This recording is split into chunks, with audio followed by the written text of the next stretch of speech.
music. Some people like it, most people hate it, but no one can deny its harsh political statements and raw emotion. This is also true of Thomas Hardy's Tess of the D'Urbervilles.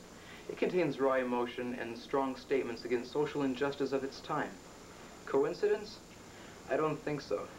Join us in our quest as we go back in time to seek out the origins of punk music and how it may have influenced Tess of the D'Urbervilles. Follow me.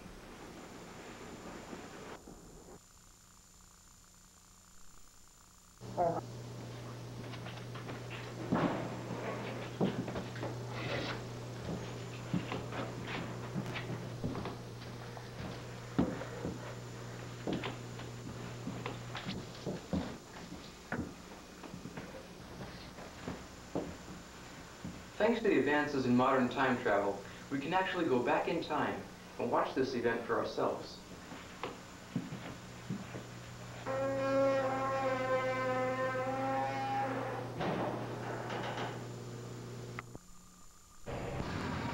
I'm standing by the banks of the Thames River, where...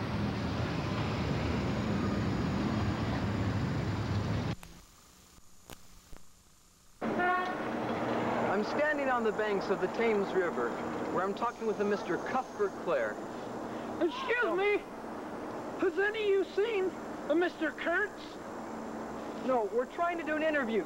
Get out of here. So tell me, you've heard of this group, right? Yes. What do you think of them? Well, they're terribly disgusting and obscene. 1, 2, 3. The Queen is back! Hell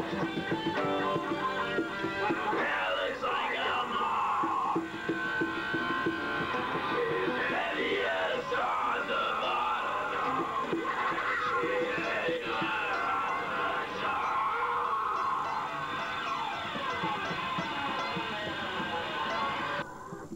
Going, isn't it kind of late? Just trust me, don't worry.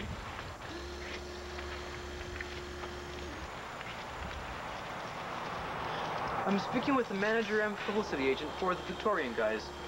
Tell us, how did you first meet the band? Well, I first met Alec. He was... Excuse me, do you have to talk that way? No, sorry, I got carried away. I first met Alec when he was preaching in a church on Sunday, and from what he said there and in further dealings with his band and further dealings with him, I knew that he had star potential. What was it about him that impressed you the most? His stage presence? No, I'd have to say it was his love and compassion for his fellow man. How so? Well, he cared very strongly about the injustices of our society.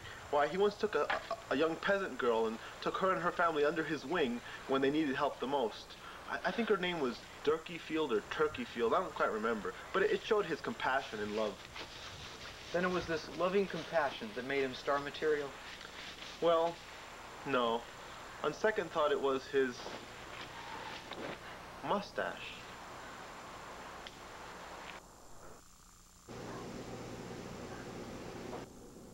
You're on the street. Tell us. Who are you guys anyway? Where are you from? We're from the future. We'd just like to ask you a few questions. Right. No, really. We're from the future. We'd just like to ask you a couple of questions. Tell us. If you're from the future, who will be the next Prime Minister?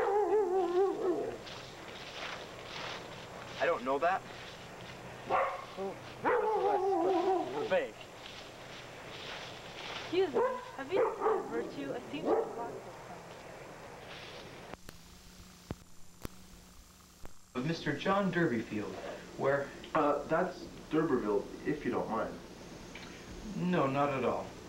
So, John... Could you call me Sir John, please? Right. So, Sir John, is it true that you and your wife actually know Alec D'Urberville? Yes, he's a friend of our family. Then He's not a real D'Urberville, you know, but he is a good friend of the family, and he has helped us quite a few times. When our horse died, he got us a new horse. Yep, that Mr. Alec is a kind and wonderful gentleman. He's not a true noble gentleman, but he is a nice man. He's going to marry our Tess. Hush, Joan, tain't decided yet. Alec is going to marry your daughter, Tess?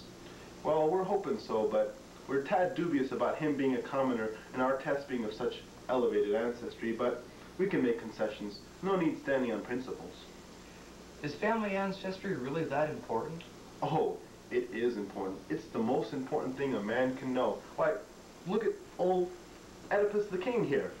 He didn't know what his family ancestry was, and look what happened to him. I see what you mean. But getting back to the subject, what do you think of Alec's musical career?